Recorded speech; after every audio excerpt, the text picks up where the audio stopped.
ఏవండోయ్! మీలో ఎంతమందికి పెసరవడియాలంటే ఇష్టం? తినడానికి భలే కరకరలాడుతూ ఉంటాయి కదా! ఇవి తినడం చాలా ఈజీయే. పెట్టడం కూడా చాలా ఈజీయే అని అనుకున్నాను. నేను కూడా పెట్టేదాకా తెలీదు దీని లోతేంటో. సర్లే వడియాలు పెట్టడం సంగతి తర్వాత కానీ ముందు పిండి రెడీ చేయాలి కదా! చూపిస్తాను రండి. పిండని పచ్చిమిరకాయలు చూపిస్తున్నామంటారేమో! ముందు పచ్చిమిరకాయలు ఆడేత్తున్నాం. తర్వాత పిండి ఆడతామనమాట.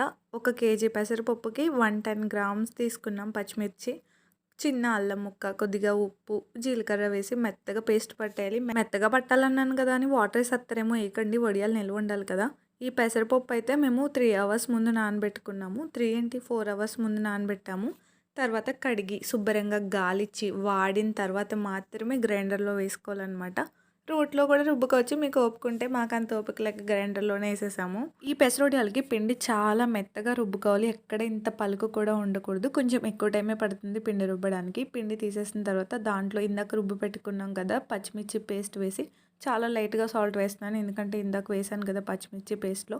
తర్వాత ఇంకేముంది చిట్టి చిట్టి వడియాలు పెట్టేయడమే. దీనికి తోకలు గీకలు రాకుండా చూసుకోవాలంట. అంతే ఇంక అయిపోయింది. వడియాలు ఎండలో పెట్టేయడమే. పెట్టిన రోజు సాయంత్రానికే ఊడొచ్చేత్తాయి. మర్నాడు మళ్ళీ ఎండలో పోసుకొని డబ్బాలో పోసేసుకోవడమే. కావాలితే ఆ రోజే వేయించేసుకోవచ్చు. అది మీ ఇష్టం అనుకోండి. ఇంతకీ కేజీ పప్పుకి ఎన్ని వడియాలు అవుతాయి అంటారా? 4 తవ్వలు వడియాలైతే అయ్యాయి మాకు. ఒకవేళ రోట్లో కనుక రుబ్బితే 5 తవ్వలు అవుతాయంట. ట్రై చేయండి మీకు ఒప్పుకుంటే. మళ్ళీ నెక్స్ట్ వీడియోలో కలుద్దామే.